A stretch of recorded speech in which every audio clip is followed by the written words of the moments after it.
messages, we received queries from all over the place where people were saying, after seeing, for instance, footage from Alexander, ukuthi, where are the police? Where is the South African National Defence Force? We went to the area as well, made a few interventions, but eventually there was deployment to that area. I do also want to use this opportunity to make an appeal to our people, which is that this pandemic is a killer. The situation we are finding ourselves is a very serious one, because we are fighting, yes, there's deployment, but we are fighting an invisible enemy. And this is what our people need to bear in mind. Right up as we're moving around, monitoring what is happening in Gauteng at least, which is where I've been. People were like, we're still not clear what exactly the issue is here, you know? I think people are trying as much as is possible to practice what is called self-distancing. But it's not enough. We have deployed the net joints plans where the deployments should take place. And based on that, we move in. Of course, I should say this, that in Gauteng is divided in terms of the defense force into two, which is the north sector and the south. So the issues this morning were, but there are areas where you have not deployed. Yes, we had not deployed, or there was still movement to some of the areas. The other matter which was raised with me early this morning which was also raised with the Minister of Police and the Minister of Minister Mthembu, is that of people who started moving yesterday from Gauteng to neighboring provinces. Abandabaye, those who left the Western Cape, moving to the Eastern Cape, those who left Gauteng, moving towards Limpopo, or even to the Beit Bridge crossing into Zimbabwe. We are aware that those people ended up being stranded in the middle of nowhere because they could not cross the Beit Bridge, but also could not come back to Gauteng. But eventually some decisions were taken that people should go back to province where they come from. So you have a group of people which went back to the Western Cape and a group of people which came back to Gauteng. Now, we have, I know the media has been talking about plus minus 3,000 in terms of strength, which is being deployed. But could I also remind the media that that 3,000 is a 3,000, that figure you got it from the letter of employment which was sent to Parliament. And therefore, it may not necessarily be 3,000 at one go. You'll have a rotation.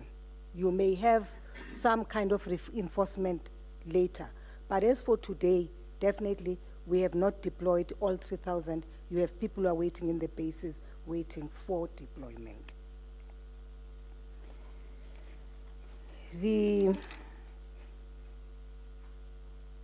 I'm aware that there are people who have been arrested, but could I also say this, that we are not we are not enforcers, we don't have the arresting powers. We are enforcers, but we don't have the arrest powers. So I know that I received messages here which were now saying, so how many people have you arrested? The Minister of Police will talk to that. We don't arrest, we simply give support wherever a need arises. I think, Minister Mthembu, that is all. Yeah, thank you. Thank you, Minister Maphisa Ngakula. We will now call on the minister whose responsibility is to arrest Minister Bheki Cele to come and speak to the people of South Africa. Baba, yours.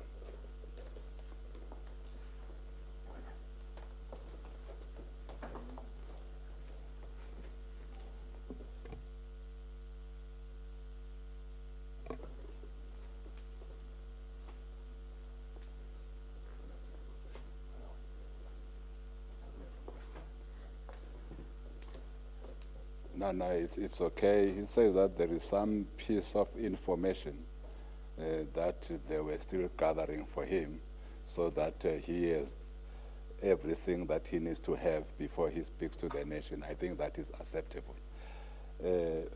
Baba, transport, Fikile Mbalula.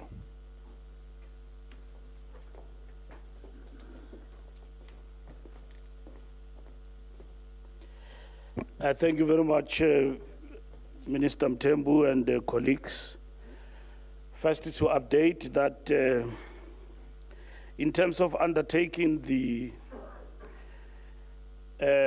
order by the President to lock down, when it comes to the Department of Transport in terms of our obligations in implementing the disaster management, we have ensured that last night, midnight, there is a lockdown and transportation in the airspace, air services, in terms of flights, was actually ceased to operate. We did have some operations out of Cape Town and Kinshasa, which was taking people in from Kinshasa, which was about 30 South Africans, and they were then handed over to the authorities in terms of the Department of Health, in terms of Port Health.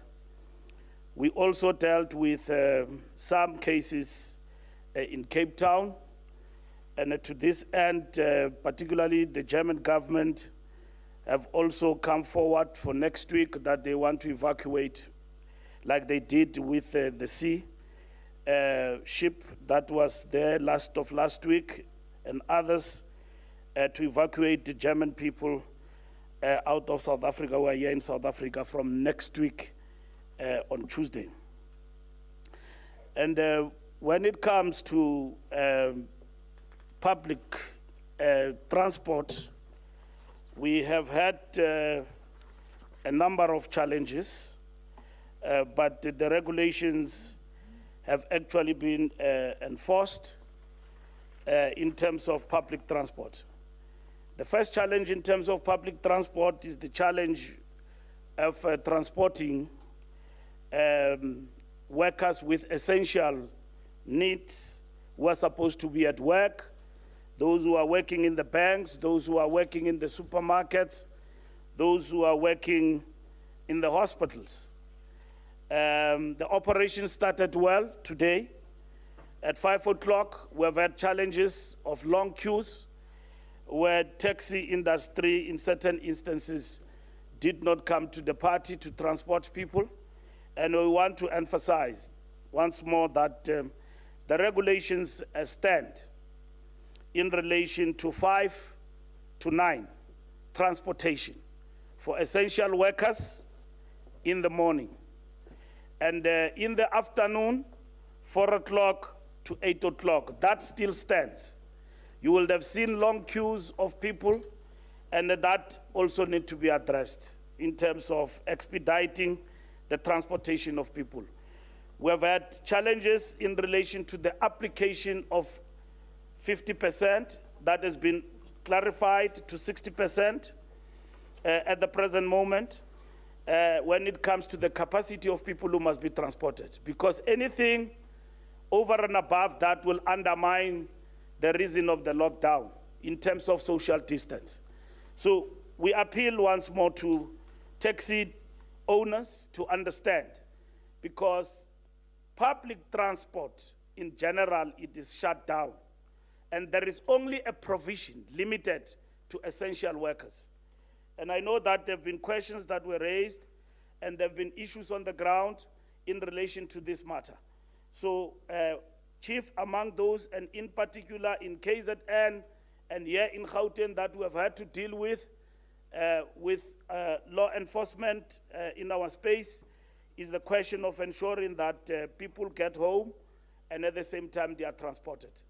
And we have been engaging through the MECs in these provinces and also at our level to ensure that the regulations are understood and implemented. Because we can't change regulations on the first day.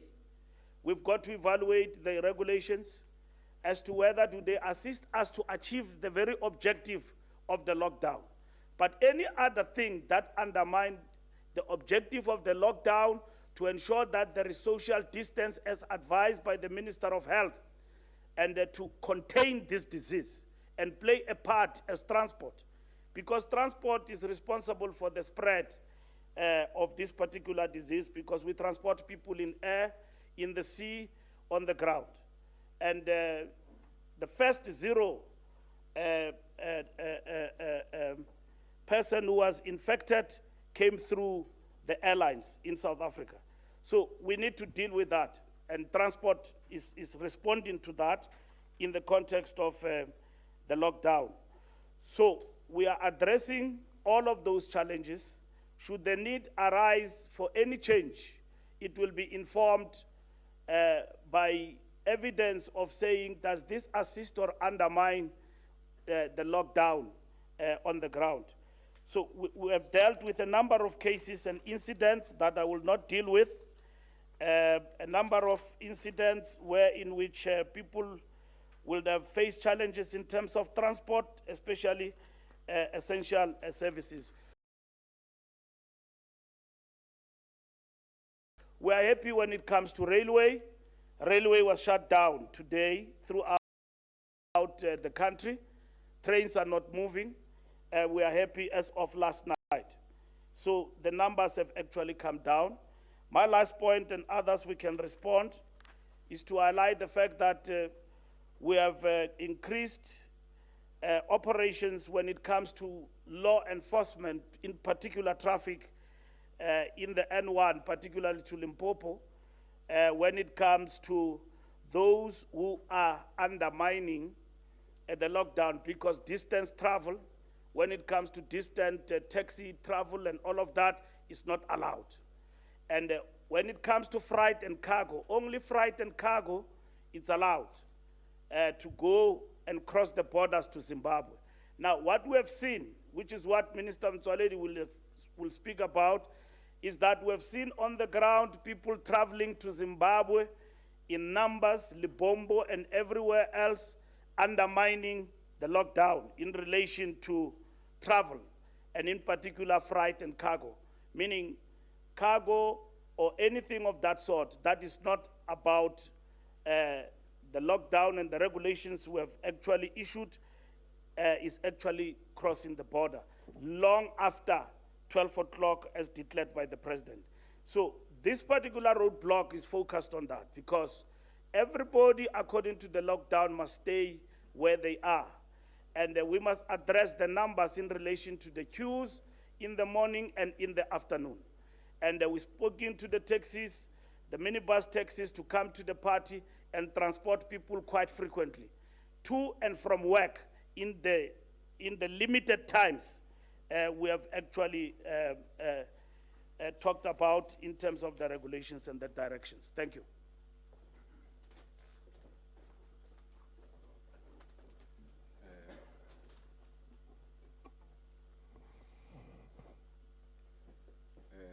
Thank you, Minister. Before I call Minister Ndosi, let me allow Minister of Defense and Military Veterans to say something that was left in the update that she gave. Thank you very much, Minister Mthembu. Colleagues, I just feel that I should set the record straight on the Meta uniform, which was worn by the President last night. President is Commander-in-Chief of the Armed Forces. And as Commander-in-Chief, nothing wrong with him wearing uniform of the South African National Defence Force. Secondly, the law in South Africa says there's only one uniform for the armed forces, and that uniform is that of the South African National Defence Force. And therefore, that is why we've been discouraging a number of people from using any other uniform in their events, because the only uniform really which is allowed in South Africa is that which belongs to the South African National Defence Force. And the uniform the president was wearing yesterday is the uniform of the South African National Defence Force, no other. If he had been wearing a uniform here, MK, which is part of the ex-combatants uniform of the ANC, it would have been completely out of order, and he too would not have even addressed the soldiers. The third matter, which I need to say this, once you wear uniform, and in that uniform, now in terms of the South African National Defence Force, there are ranks which are reflected on the uniform. You are immediately submitting yourself to the command of the chief of the South African National Defence Force. Now, the uniform which was worn by the president had no ranks on it. And lastly, I should say this, the uniform the president was wearing is camouflage. It's an overall. That uniform is worn when you know that you are going to work. So I think it's important for me to set the record straight, because this has been, the social media has been a buzz. Some people are welcoming it. Some people seem to have a problem. There is absolutely nothing wrong with what happened last night. After all, he is the commander-in-chief of the South African National Defence Force. And lastly, as I said, if on that uniform there was any rank reflected, as you would know, right, whether a colonel or, then it would have meant that the commander-in-chief is now being submitted to the command of General Shock. It wasn't like that. He wore a cap, he wore a camouflage, which is a uniform yomsebenzi to identify with the South African National Defence Force members who were out on deployment last night. I just thought I should clarify that. Thank you very much.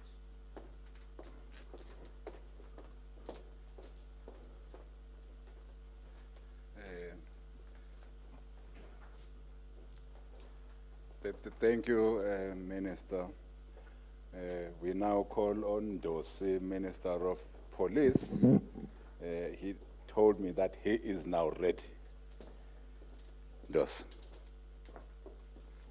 Thank you, Mvelas. Good evening to you. Good evening to my colleagues, all ministers that are here, the media. Last night was the day, 12 o'clock, as the lockdown has been called, almost announced by the president, three and a half days before that. Some of us will spend time with the Crown Forces that were implementing and enforcing that law. One was lucky to visit 4 roadblocks, the main one being the N1 going to Limpopo. After 12, all cars were not allowed to pass going to Limpopo on the road N1, and there were 10 back. The other roadblock was N4 going to northwest.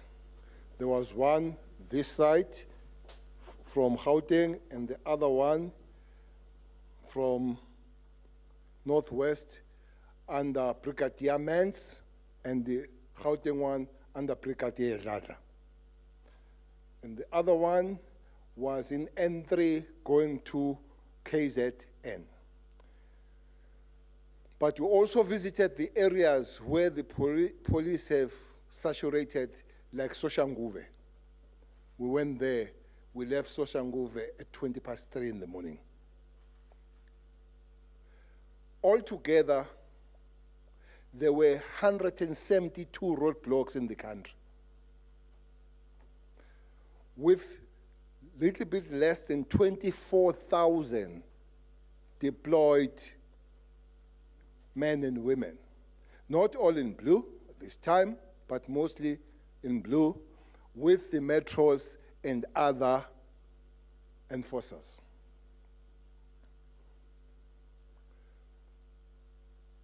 We had a good night. We had a success. Many South Africans, a big number of South Africans, had a very good will. Our phones were abuzz with the reports and things that we're seeing there and telling us that we need to stop those things. As a result, working with the many good citizens of the land, people that were breaking the law, the very regulations, the liquor laws, last night, 55 of them were arrested. 2. Free State were arrested 5. Gauteng were arrested 20. 6 of them from Alex and 14 from the rest of Gauteng. KZN were arrested 7 from the suburb called Montle. Limpopo were arrested 10. Northwest were arrested 11. And Western Cape were arrested 2. These people are people that don't have a good will. Are people that are doing exactly what they were told not to do. Some of them were opening their street bash. Some of them were drinking, taking their bush chairs, sitting under the trees, and undermining the law. But more than that, undermining the life of the people of the Republic of South Africa and their own lives. You must remember that what is happening here is not the war against any citizen of the Republic of South Africa. It's against the war, as the president has said, against this enemy called coronavirus. But whoever is breaking the law, whoever is not working with South Africans, which means is joining the enemy against the people of South Africa. And we are there to make sure that we defend the people of South Africa, including those people that breaking the law themselves. We are defending them here. So we will continue to do this. We know that even this morning, people were still giving us good information, except one information that was not very good. They told me that people having a party in one shipping called Short Left in Soshanguve. Unfortunately for that person who gave me that information, that was the last shipping I visited at 3:20. So I knew that it was locked and there was nothing there. So we love this information, but please don't give us fake news, because we might be in a better understanding of the particular thing more than you, because we move around to see these things. Later on, we were joined by the members of the National Defence Force, South African National Defence Force. You will remember that they took longer when the president addressed them in their base, and they had to move from their base to come and join us. Yes, indeed, they did. Late last night or early hours, especially around Pretoria, and then we worked with them. There were a few issues that were raised. Those issues, one of them was Alexandra. But generally, Having done that and the forces having done very well, there were shortcomings. One of the main shortcomings is an issue of shopping or making groceries. We have had that discussion with the Minister of DTI, Economic Development, and indeed, we are finding an answer that soon we'll know how to handle that area. Indeed, there is a shortcoming coming to the very long queues, spending there for a long time and not observing at all the social distance. And sometimes we have discovered, we were fully briefed, that sometimes people that join those queues are not even there to make the shopping, they are there for outing. So, it's because they don't have other activities around this, so they go there for outing. So we're sifting all those things, and we're going to be very tough with those people, and we are urging the people to stay put for next 21 days, which will really help to save all of us. I want to end up by, again, thanking the people, good citizens of the Republic of South Africa. I've got a long list of reports where people are reporting that this is happening there, this is happening there, this is happening there.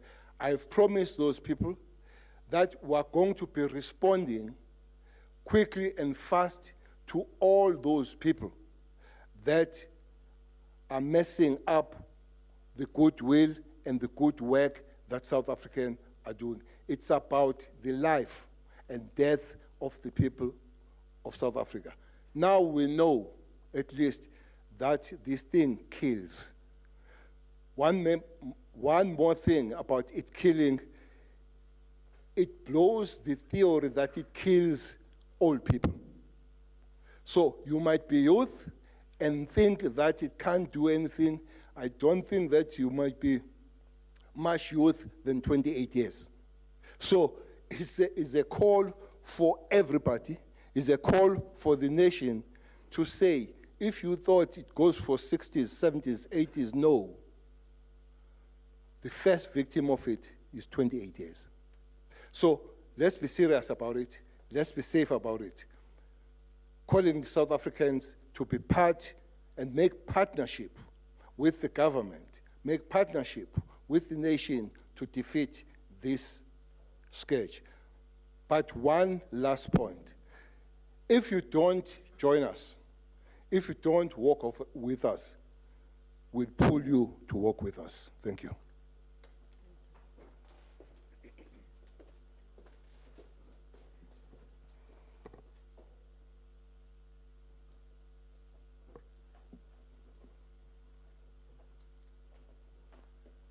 Thank you, Minister Bheki Cele.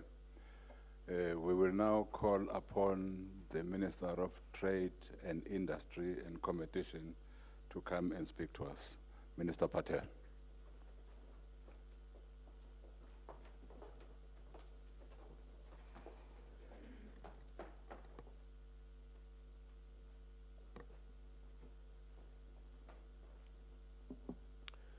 Thank you very much, colleague. Today, as we all know, has been day one of an unprecedented event in South Africa, the start of the first ever lockdown. There are four key things that we've seen today. The first is the seriousness of the challenge, with a significant rise in the infection rate, with more than 1,000 people now positive, and our first death. The second is we've seen enormously high levels of cooperation by tens of millions of South Africans who have followed the call by the President to stay at home. We have seen major cities that have been empty. We've seen office blocks that have been deserted, and we'd like to thank fellow South Africans for that. The third thing is that we've seen evidence of the state putting mechanisms in place across the country, the police, the army, but also critical public essential services that have been mobilized at very, very short notice. Finally, we've seen some challenges and glitches, as one would expect from this major and massive mobilization of resources across the nation, and we'll be addressing these as we refine our approach and as we implement the lockdown over the remaining period. On the economy as a whole, most of the economy shut down today, with the exception of essential services. And while we had reports of some companies which stayed open, were not essential services, these were relatively small exceptions. Most companies in those sectors of the economy that are not essential services obeyed the call of the president. Workers, employers stood together in enabling people to stay at home. Food production kept going over this period. The production line was working today. We had workers in farms, in food factories, in the trucks that bring the food from the factory to the shops, and retailers were generally open and were beginning to restock many of their shelves after the big rush to the shops that had taken place yesterday. For retail stores as a whole, we've seen a large number of shoppers, both yesterday and today, in many parts of the country. Today was the first day that many monthly paid workers were able to go and shop after they were paid on the 25th of the month. I spoke with retailers this afternoon to see what the experience was and to identify ways in which we can manage the process with as little movement of people across cities and in suburbs. We must shorten the queues outside the retail stores. We must decrease the number of people in stores to prevent the spread of the virus. So we're having a conversation now with the retail sector, with the police, and in the command center to see what are sensible ways in which we can enable people to get the basic foods and the basic goods that they need, but also avoid large congregations that can spread the virus.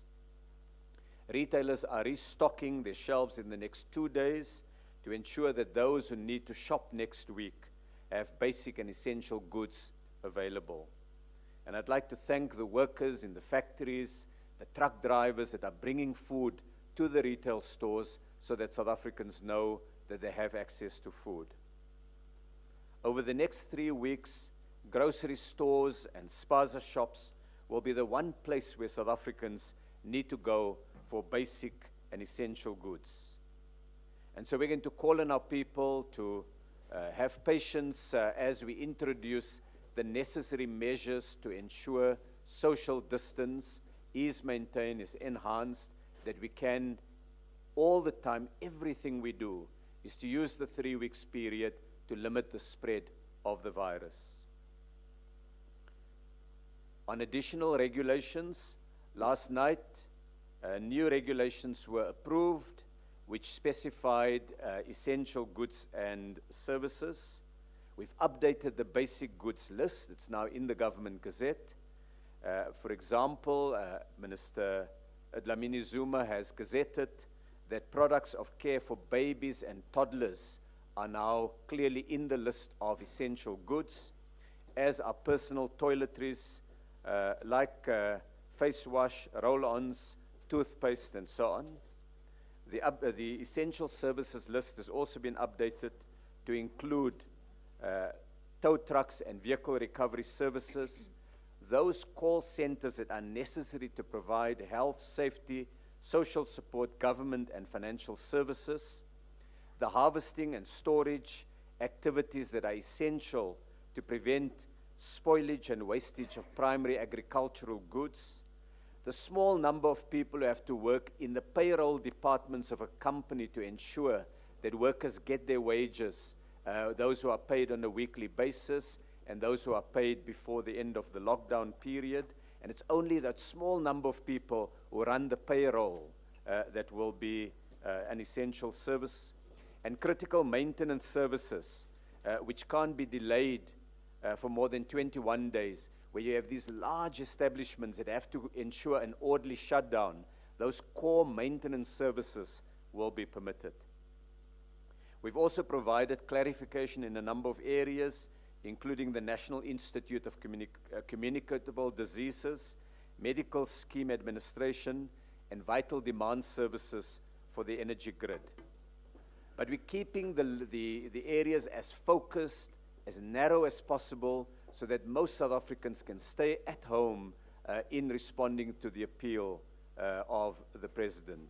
We now have 5 broad product areas which cover the basic goods which our people will need in this period, and they are set out in 33 essential service areas. We'll make this clearly available to the public through government communication platforms and through the media.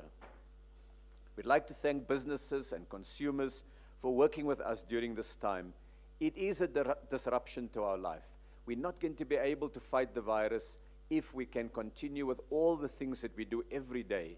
So it's disruption, but it's disruption to try to disrupt the spread of the virus, to ensure that, in fact, South Africans remain safe. We introduced from yesterday a facility through the CIPC website that companies can register to indicate that there are essential services, so that we create a national list of essential services.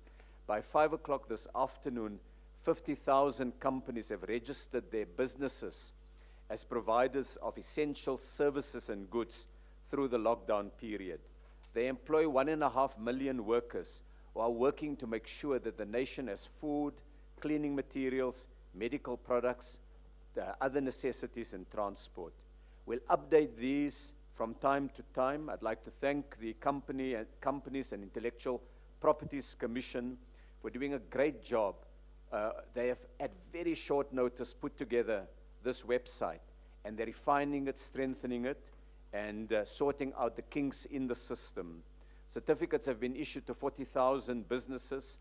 The rest will be emailed shortly, and I want to indicate that healthcare professionals who are registered with the Health Professional Council do not need to register through this website. Neither do sole proprietors, small businesses like your spaza shops and so on.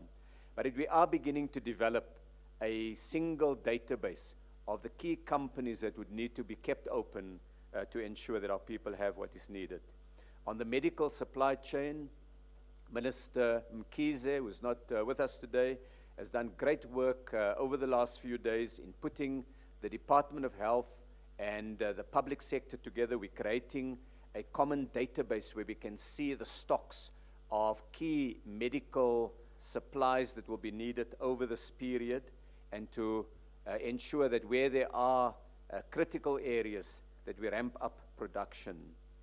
On export controls, we have to ensure that there are adequate supply of key pharmaceutical and medical supplies so that we can prevent and treat those who are ill during this next period.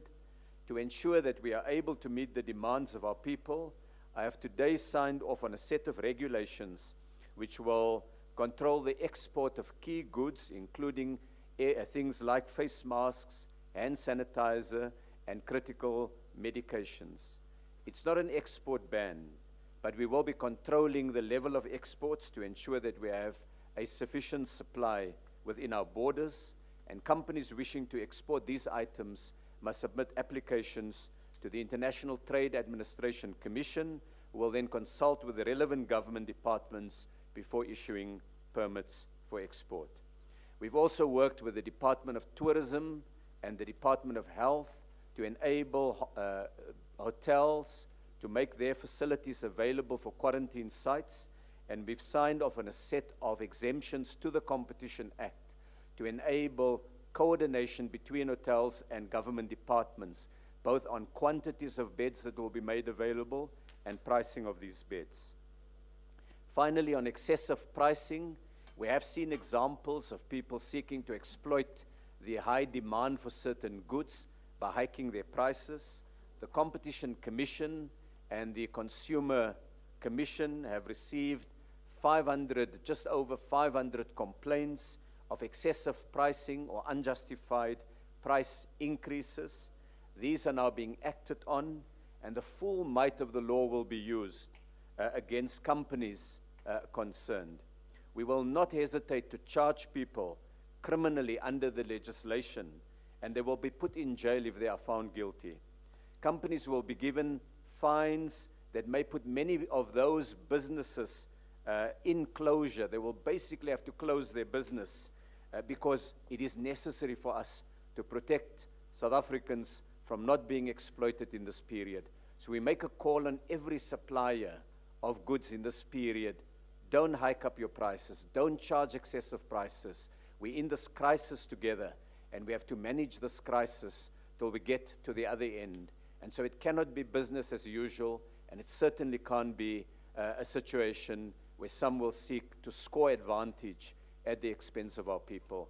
So the overall story is that our key supply chains are working, and that we have had tremendous support from our people as workers, as consumers, as truck drivers, as business people, and we'd like to appreciate that. We recognize some of the challenges. We're working on these, and many of these will be resolved in the next few days. Thank you.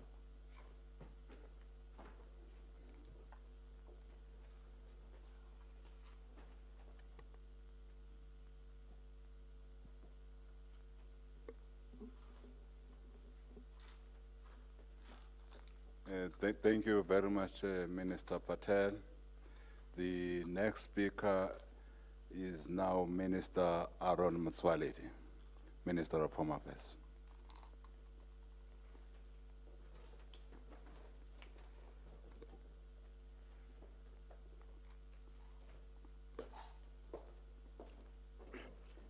Thank you very much, Minister. In Home Affairs, our biggest worry was the borders, especially Musina, which was in the news throughout the whole day, because it's true there were problems there. We want to accede to that. It looks like the issue of panic buying did not only happen to ordinary citizens, it was also happening to companies.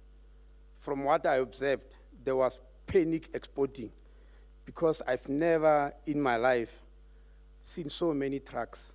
The congestion of trucks in Musina was extending right from the Zimbabwean side, across the bridge, extending 7 to 10 kilometers back into South Africa. What was more disturbing was the number of trucks on the bridge itself, trying to get onto the Zimbabwean side. We had to have an urgent meeting with the Zimbabwean side to find mechanism to relieve that congestion of trucks. It was not only, the reason that I thought is panic, it was not only food and essentials, it was everything that needs to be exported, because we said trade among the countries will continue. But I think many companies did not believe that. They believe 12 o'clock is the last time that they will ever be able to export goods, and I think that's why they responded the manner in which they did. The second problem were people. I must state, people arrived at the Beitbridge border post from South Africa long before 12 o'clock. But the problem which started, which was not foreseen, was that it looks like Zambia also had a deadline for their borders, and theirs was 8 o'clock. Between them and their neighbors, it was 8 o'clock. So the Zimbabwean side feared that if they allowed people, because there were a lot of Zambians, a lot of Malawians, even Mozambicans, so people were crossing Beitbridge, were not going to one country. They were going to the rest of the continent. And the fear in Zimbabwe was that if they allow them in, they may not be able to find a way out of Zimbabwe, and they'll become their problem. So that's why they could not allow them until we had to have a meeting again with the Zimbabwean counterparts, and they had to phone the Zambian counterparts to negotiate that we must allow the chain to move through so that everybody can go home. And because if they got stuck in South Africa, many of them were going to Musina, which is a very tiny town, and I think it was going to be overwhelmed. But when we left the bridge, the flow had started, and we think within a few hours it will have been cleared. The other border posts, we managed to talk to the managers there by phone. There was a little bit of hiccup with Oshoek, with Swaziland, and Limbombo with Mozambique, but all those problems were solved. Thank you very much.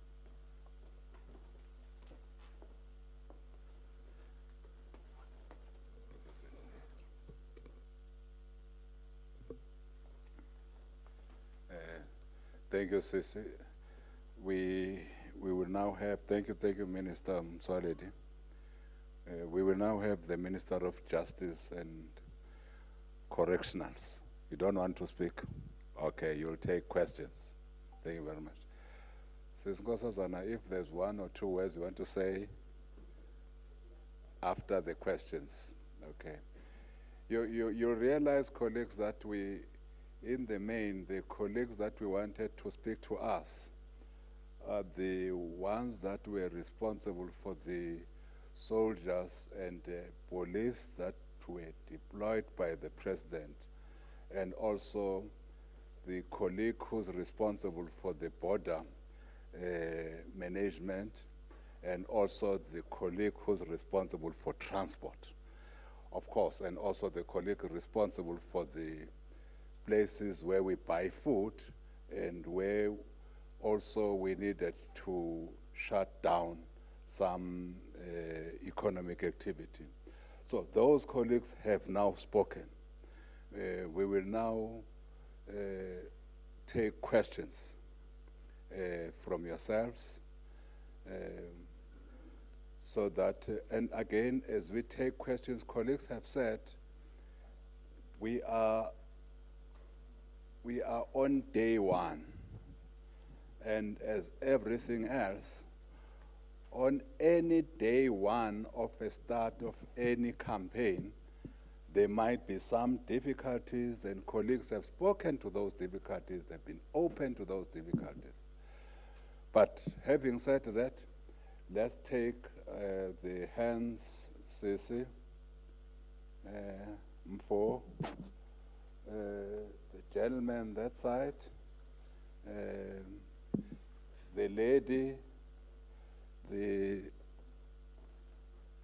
two ladies. That will be our first round. Are there any people in Cape Town that we should be giving an opportunity? Oh, we're not in Cape Town. Oh, thank you very much. We can start, colleague.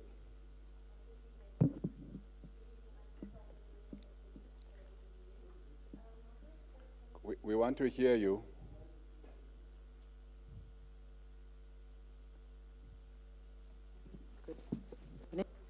Evening. All right. Criselda Lewis from SABC Television News. My first question is to Minister Patel. Minister, at what point do you become tougher with the retailers? I know that it is day one, but it seems that most of the challenges that were had in terms of social distancing in areas identified as problematic pertained to retailers, and perhaps retailers themselves, again, not playing in terms of ensuring that there is between those who are coming to buy at those particular retailers. Given the fact that you are ministers responsible for the ensuring that there's no further spread of the coronavirus in South Africa. I've heard of news that ACDP leader Kenneth Mishwe has tested positive for the coronavirus. We know the issue relating to how contact with the president at a meeting that they had. Would you suggest that the president perhaps go for retesting, given that he already has, and we only get the results of the ACDP leader now? And thank you. Okay, next.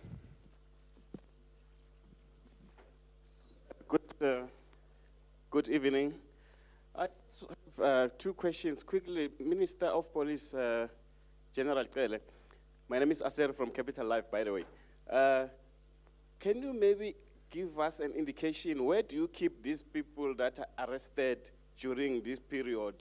Then question number 2, I just want to ask, there is a problem in townships. Seeing long queues, especially in complexes, shopping malls, because most shops are closed. Is it true that the announcement that foreign shops must close? Thank you. Thank you. Next. Name is Just a minute. Can we have a better mic? That mic seems to be on and off. Ms. Bula from ET. Minister, there seems to be a culture of arrogance and ignorance by most residents who we spoke to today, saying that if they don't find whatever basic essential needs, such as bread, meat, whatever it could be, they will be lining up again and going to the shops. And they don't care if this virus actually is out there and is deadly. Could we be seeing harsher restrictions in terms of increasing the numbers of law enforcement authorities on the streets to actually keep people away from such behavior? And then 2 as well, the homeless people are actually saying that they don't know anything in terms of communication and what's going on. In fact, they claim that when they go to some of these suggested houses where they can find safety and get better food, they're being chased away and turned away. What's going to happen in terms of that problem that we have right there? Because they're quite vulnerable and they're in the streets knowing nothing. Thank you. I want us to deal with your last question.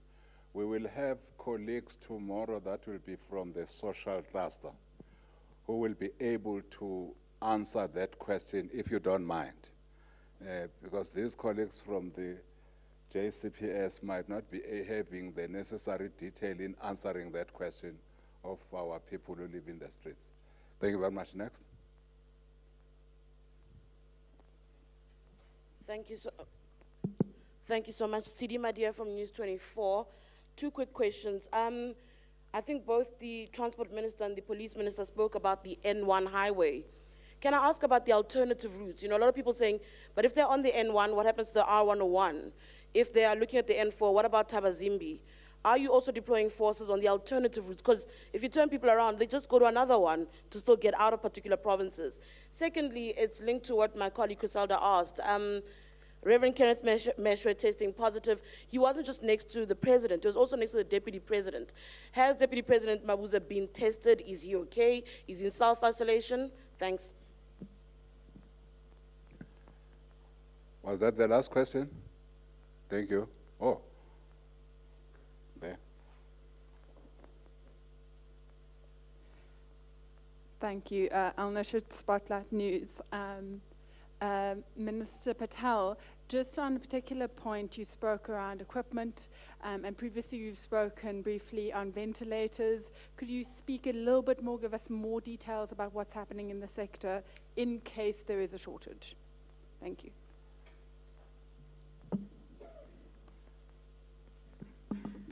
Yeah, okay. Hi, good evening. Isabel from Network 24. My question is for Minister Cele. We received some photos, videos, especially from the Cape, about the police being a bit more enforcing than normal. If you can just comment on that. We don't know if it's fake news or what's happening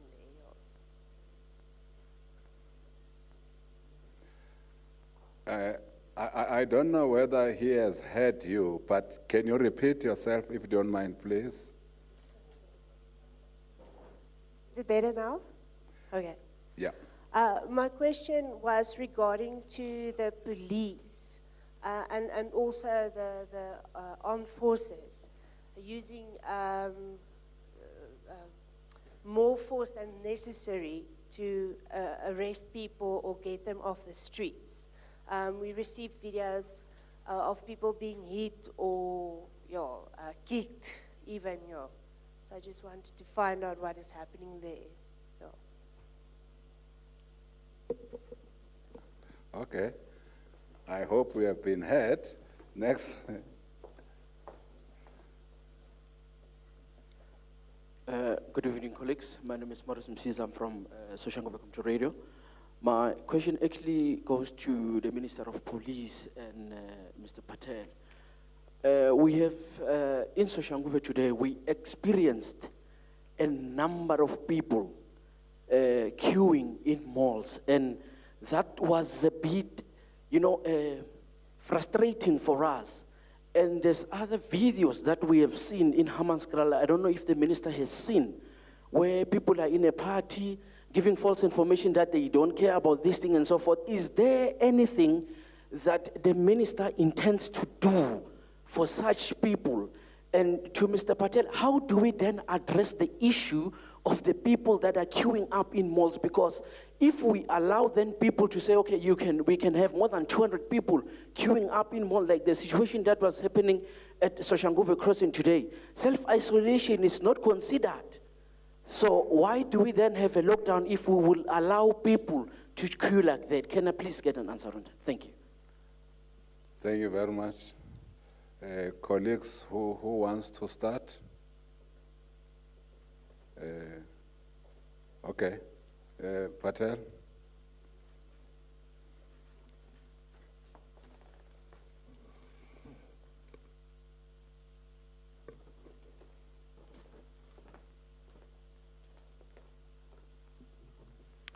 Thank you very much. There's been a few questions, so I'm going to try to group the questions that were asked. The first question relates to what happened at retailers today. Questions asked by a number of the media houses. So I think I want to reinforce the message that we gave earlier, that today was the first day of the lockdown. We've looked very carefully at the experience. We've listened to consumers, to the police. We've had valuable feedback from Minister Cele and the police. We've spoken to all the major retailers. We've had feedback from small spaza shops. And we will now be refining the measures in place to ensure greater social distance inside the supermarkets, but critically outside the supermarkets too. There are a number of measures being looked at.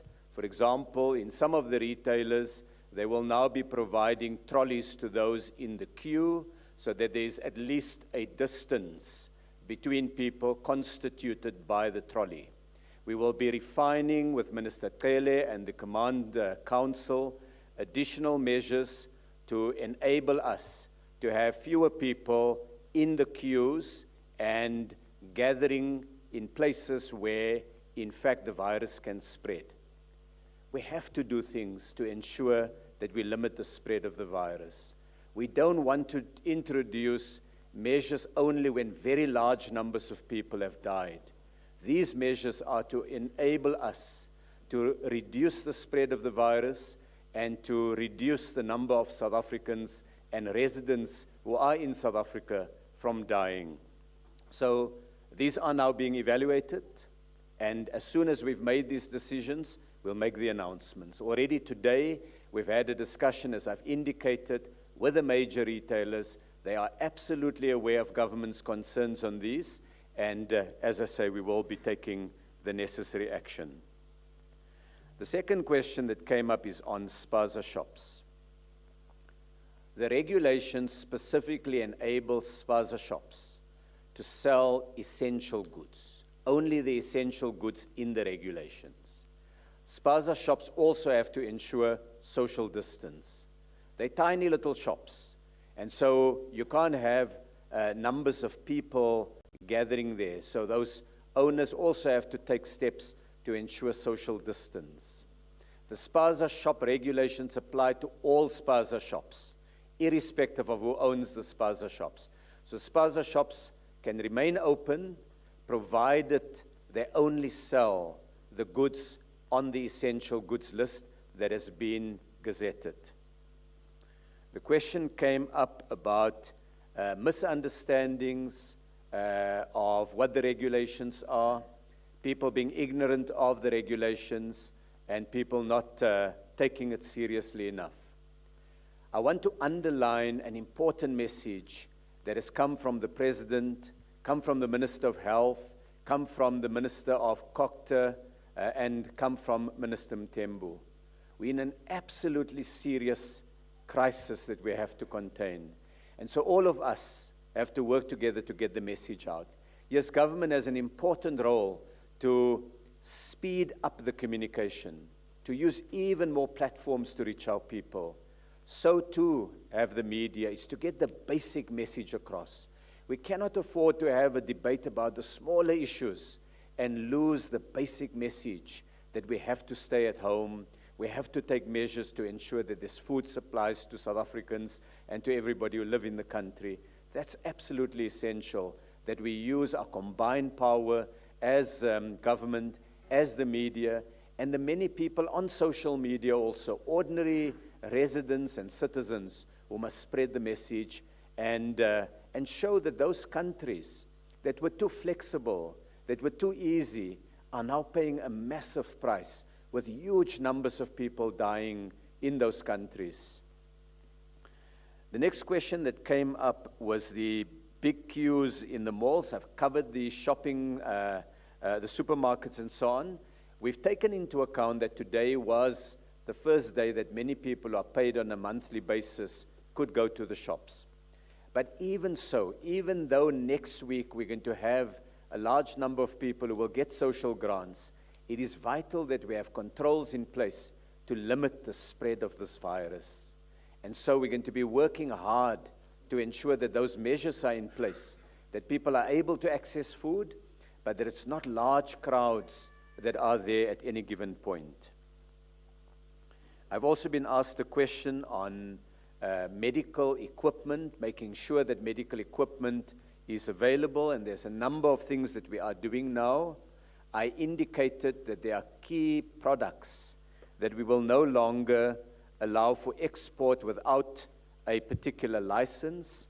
This will make sure that we have significant South African stocks available, that we also make stocks available to neighboring countries. We're in this together. We need to make sure that we all come out on the other side together. But there are other things that we're doing. As I indicated, we're working on a prototype of a ventilator that can be built here. We're using the technology that previously have been used to build cars and to build components for vehicles. These are now being repurposed to see if we can get this basic ventilator in production as quickly as possible. We're fast-tracking imports wherever we can find ventilators. I'm using that as an example. We will make sure that the clearance at the ports of entry are facilitated and fast-tracked so that the hospitals and the National Department of Health and provinces have the equipment, that they don't sit stuck in the ports themselves. We are working with clinicians to ensure that all the work we're doing is consistent with the basic healthcare protocols, and we're also ensuring that we use all of our facilities more efficiently. Before the national state of disaster was declared, every hospital could only use its ventilators for its own patients.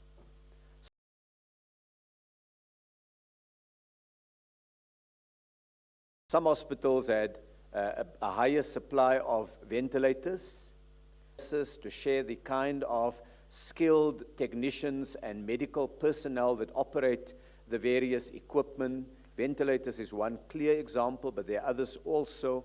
So these are all measures we're taking to ensure that we use what we have as effectively as possible, that we build more of what we need, we produce more of what we need, and we import as much as we can find elsewhere in the world.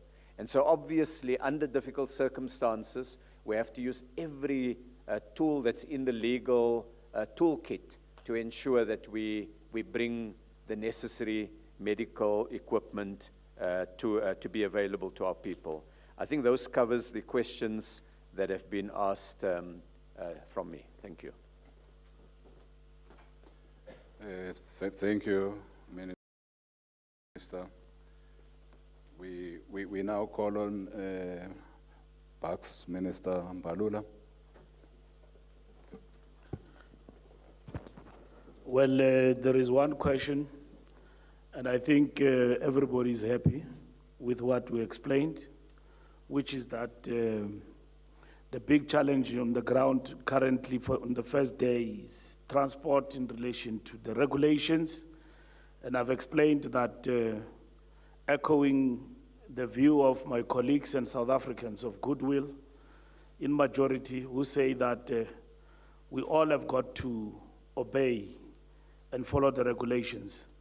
It is a big challenge for the taxi industry to ferry 60% people, but it is also a big challenge already in terms of the lockdown, because it affects taxi industry heavily in terms of their own profits and so on. And that is why in our presentation we have addressed the situation of how we are going to intervene. And I want to salute the taxi industry leadership for acknowledging this and coming to the party, understanding that this is our cause as South Africans and the world over, to converge and work together in pushing back the scourge of this virus. So I know the complaints, they are there, about the fact that we are hard hit if the numbers are going down per taxi or minibus, but we insist on these regulations because social distance must be realized in a minibus taxi and also in a bus if it is taking people to work. That must happen. Unfortunately, we've got to work within those confines. The culture of arrogance and the culture of ignorance, I don't think it is ignorance when somebody posts on social media and boasts to thinking that is challenging the state. This is not a state issue. It's a question of humanity being attacked by a virus, which need us as a people to unite. Now, we can't allow a coterie of few people to outweigh the majority who embrace goodwill. Even where police have acted with the strictest, stamping the authority and the soldiers, South Africans have embraced those actions because they say, no, this cannot go on. We know that people have been saying in the townships, these queues cannot go on. But we need to understand that it is not just the law, but it is equally the people themselves acknowledging the fact that we are in this together. It's not like President Ramaphosa decided on a state of emergency. We're in 1986, and Peggy Cele is Adrian Flock. No. We are in a democracy. And therefore, in a democracy, we are faced with a big challenge that here is a virus. And how do we fight it? It is a pity that you can have people in an era of peace who think that they want to take up arms and fight the state. There is no time for fighting. It is time to work for goodwill and win this together. And we know that this virus, we are told by our own people, Health and the Minister of Health, we can only win it by social distance. We can only win it by not gathering en masse. Who would have known that in South Africa today, in the next coming days, will not go in for Easter and all of that? We have accepted that. It's painful, but humanity have said, let us converge and work together and fight. The operational plan in terms of alternative routes, obviously, those will have to be found. I mean, those who use alternative routes, the traffic and working with the police and everybody will deal with that. And to ensure that we push back the numbers. And those who want to undermine the rules and still go long distance and do all sorts of things and block, bait, breach, and so on, we'll have to push them back. They must stay where they are. And that is what needs to be done. And I want to pause there and say that there are challenges in day one in terms of transport, but there is goodwill in the sense that the majority of taxi people have come to the party, and we still want to make a call to them Minister Mthembu and colleagues that please transport people between 5 a.m. and 5 a.m. up to 9 a.m. The question has been asked to me and Minister Mthembu by everybody, including in social media and everywhere. What happens with people between 9 a.m. and 4 o'clock? Who would have used minibus taxis to go for grocery and all of that. We want to discourage people for using taxis to go a distance to get grocery. Can I repeat that again? We want to discourage people from getting into a minibus taxi at 9 a.m. to go to town, a distance, to get grocery, to go back home. We are encouraging in this time, let's get whatever that we can get, which is food, in our neighborhood, where we can walk a distance and do that. Where we have to get into a taxi, it should be under exceptional circumstances. That I stay in Zingi, and therefore there is nothing in Zingi. I then have to use a taxi to get something in Mukupani. Then in that instance, that is acceptable. But if I stay in my vicinity, there is a spaza shop, there is a supermarket, don't move and go to Zingi and find what you want. You will get it after 21 days. Where we will have, some freedom to move. It does not mean we will have won, but we want to contain this. We are discouraging people from doing that. That is why we are giving transport in the regulations limited time to only ferry workers for essential services. Now, we can't review that now. If we were to review that, like Minister Patel says, it means on Sunday when the Command Council meet, we'll have to examine, is this arrangement that we have introduced as transport constraining our people? Is it helping the containment, or can we review it? At the present moment, in day one, we can't, because we are not in a state of emergency under apartheid. This is above board. We don't want people to travel and to gather en masse. Get what you want, milk, bread, where you are. Akosia Inyova, there is no go area here where it will be said that you cannot bring in food into the township, you cannot bring a bakery into the township. All of those deliveries are happening. So you can get milk, you can get eggs, you can get whatever you want. So our luxuries, we reserve them for later. So I'm just addressing this point because it is a huge issue for those who are commuting with taxi.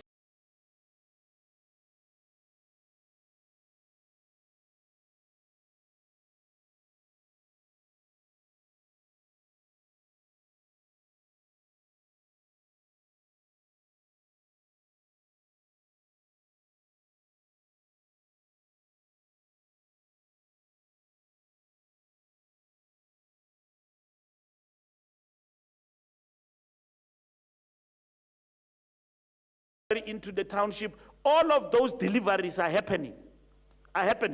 So you can get milk, you can get eggs, you can get whatever you want. So our luxuries, we reserve them for later. So I'm just addressing this point because it is a huge issue for those who are commuting with taxi.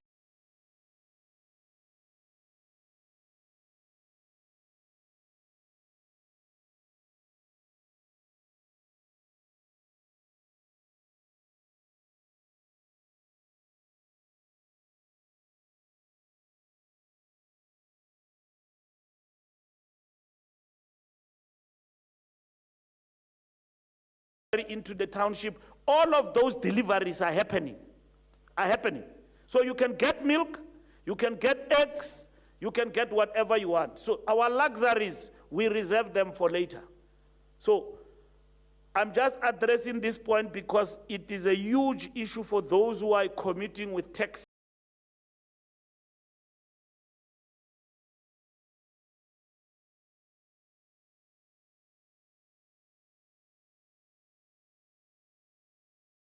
into the township, all of those deliveries are happening. So you can get milk, you can get eggs, you can get whatever you want. So our luxuries, we reserve them for later. So I'm just addressing this point because it is a huge issue for those who are commuting with taxi.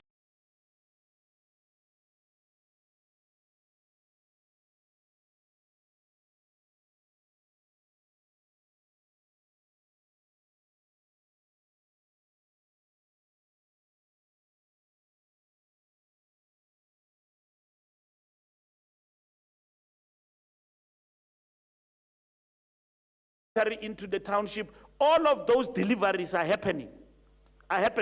So you can get milk, you can get eggs, you can get whatever you want. So our luxuries, we reserve them for later. So I'm just addressing this point.